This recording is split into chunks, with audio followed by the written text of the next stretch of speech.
Welcome, and thank you for joining for another whiskey review. Today, we're going to take a look at the Kilkerran 16, the first two releases, the 2020 and the 2021 release of the Kilkerran 16. Both 46% ABV, and again, I believe these are the first time they've released these 16-year-olds, and I believe they're going to do it again for 22. I think it's going to be an annual release going forward. Yep, so we want to bring you guys this Kilkerran, these two 16s, let you know what we think. Again, we want to do a comparison because they are both 46% ABV, same distillery, same age. Now, they're a little bit different of a cask maturation. Dustin, tell us a little bit about it. Yeah, so the first release they did, and I've heard a couple people talking about potentially there may be a variance in the US and the UK release. Mm-hmm. So I'm a little shaky about that, but my understanding was like 97% bourbon and like 3% Marsala cask. Or maybe I've got the wrong line. And then this one's kind of your standard sherry bourbon. I want to say a 60-40 sherry bourbon. Honestly, I didn't check whiskey base before I did this. And I'll be honest with you, Mike, looking at the taste and nosing, but... Mm-hmm. What was the cask maturation? Yeah, they're definitely, I mean, as you can see from color, guys, these are definitely not cask forward in their presentation, so I'm guessing, whatever they did use in these probably wasn't super heavy, unless this could have been first fill, but I mean, we're talking 3%. Sure. All right, so how we're going to do this is, once again, this is the 2020 release, this is the 2021, both 46% ABV, and those are represented in front of us the same way the bottles are in front of you, left to right as far as age. So we're going to nose them both, take a sip, or grade them on both, and then kind of tell you guys what we think of the two in general. If there's a big enough difference, we'll tell you what those differences are. We might give you a ballpark score on these, I think. For sure. For the heck of it. So initially, with the 16, you are getting a lot of bourbon cask influence, a nice maltiness, but there is like an exotic sweetness to this. I was going to say it's almost like a Jolly Rancher meets like a tropical Skittle or something. It's a tropical note, I feel like. Yeah, I agree. Almost like a passion fruit, maybe, like some type of tangerine, orange, citrus note. And it's got this, like when you walk out after it just had a nice rain in the summer. Mm-hmm. A little earthy. Little that note at the end. A little raindrop on dirt. Yeah. To me, man, this is... I mean, at first it was really kind of bourbon forward, but quickly it got sweet. I was going to say, I mean...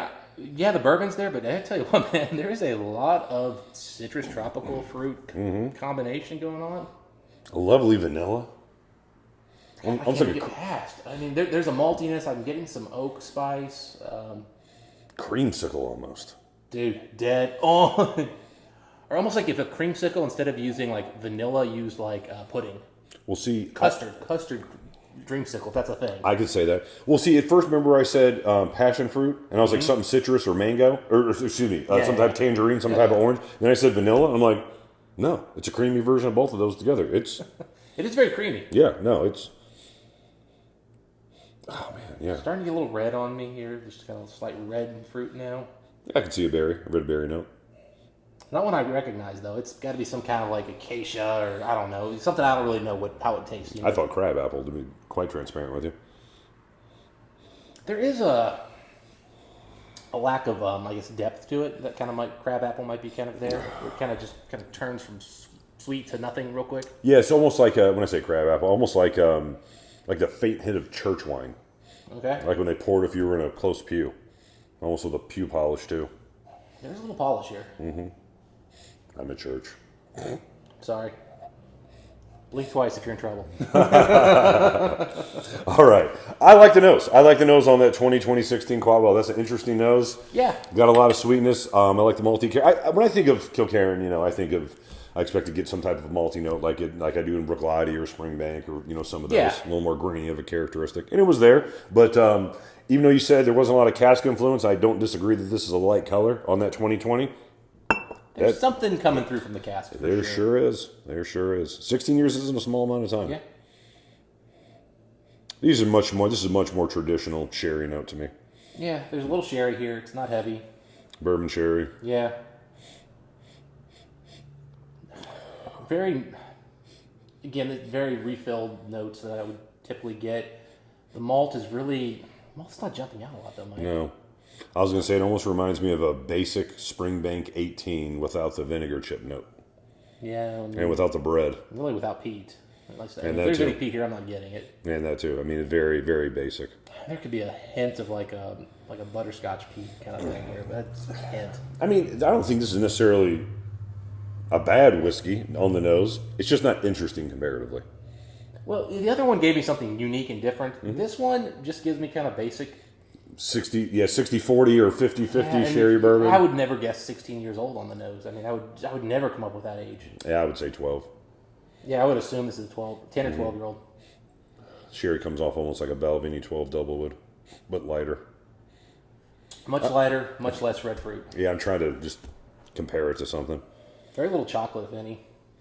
Slight milk chocolate. There might be like a powdered chocolate kind of like Powdered is probably a better way to say it. It's like Ovaltine. I mean, it's barely there too. Artificial. Okay. There's a nice sweetness. There's a maltiness to it. I mean, it's doing that.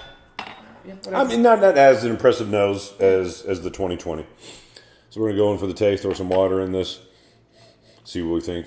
But I would say definitely for me, on the nose, the 2020 outperforms the 2021 by a decent margin. I agree there. About? All right. There goes all that. All that was fun about the nose is gone here on the palate, Mike. It's a very bourbon, reused, barrel forward, very earthy, rich malt, but I'm getting some odd notes on the finish. It's kind of closed, chalky.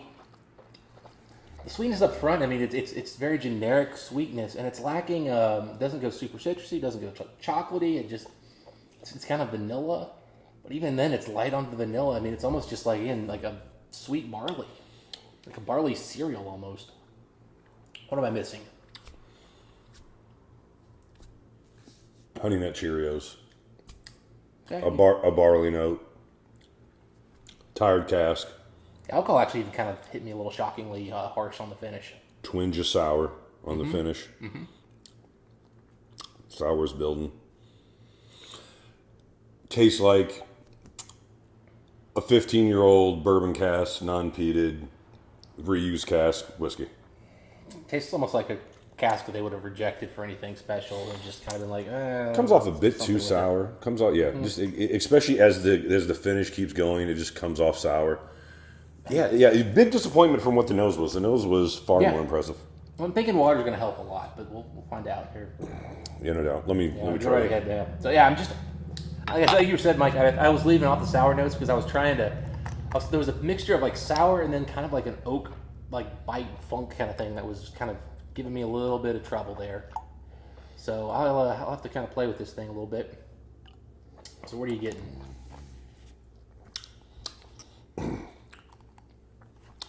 Sour lemon and lime. I'm sorry, I hate to say it that way, but it is so initially obvious when you swallow it.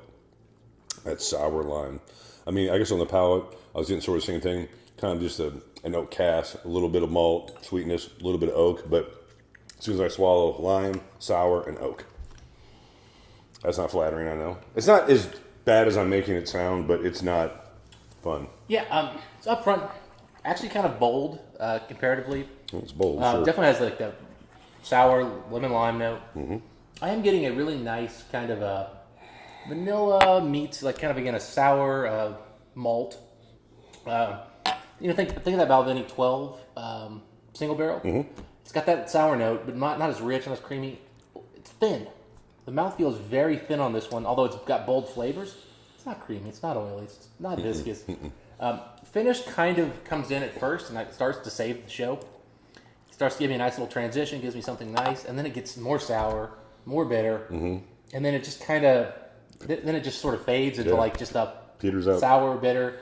And again, I feel like I've had a decent amount of alcohol in my mouth at this point, Mike, and this is we're not even at an ounce of whiskey we've had today. I know. So I'll say this. I like the palate better on this one, and I thought this was very uninteresting. Excuse me. I like the nose better on this one. I thought this was very uninteresting on the nose. I think the exact opposite. Like, this is interesting, but not really all that impressive, and this one's very uninteresting on the palate. The finishes, again, I mean, it's a battle in futility. I guess I would prefer the finish slightly better on the 20 than the 21, just because the sour notes is kind of getting overpowering on this one. But I got to tell you, water ain't helping right now. Yeah, no, it's not. It was absolutely a battle of futility. The only thing that stood out in a good way, on either one of these, on any aspect, was this 2020 on the nose. It had an interesting nose, and there were things I liked about it. got a little bit better up front on the 21. Finish is still just... I don't want to just say it's bad, but it's not good. It's not my cup of tea. No. I mean, some people like sour. They do, and there's a lot of oomph to this. If you're a guy who does like... On the finish. Yeah, if you mentioned it earlier, Balvenie 12 single barrel. If you like that whiskey, you'll like this. I don't know, because that's a richer, creamier, more like mouth-coating whiskey. This is not that. This is very dry and astringent. Mm-hmm. Astringent is a good way to put that. This to me is like, for me, Mike, I don't drink a lot of wine. In fact, I drink almost none. But when I do drink wine, I'm a red wine guy. Okay. And I like a dry red. Sure. Okay. I don't like the fruity reds. Those kind of come off like kids stuff. And I just cannot get into the sour white stuff. Okay. These remind me of white wines. Kind of, because again, I like dry, but not sour and dry together like that. Like I need some extra.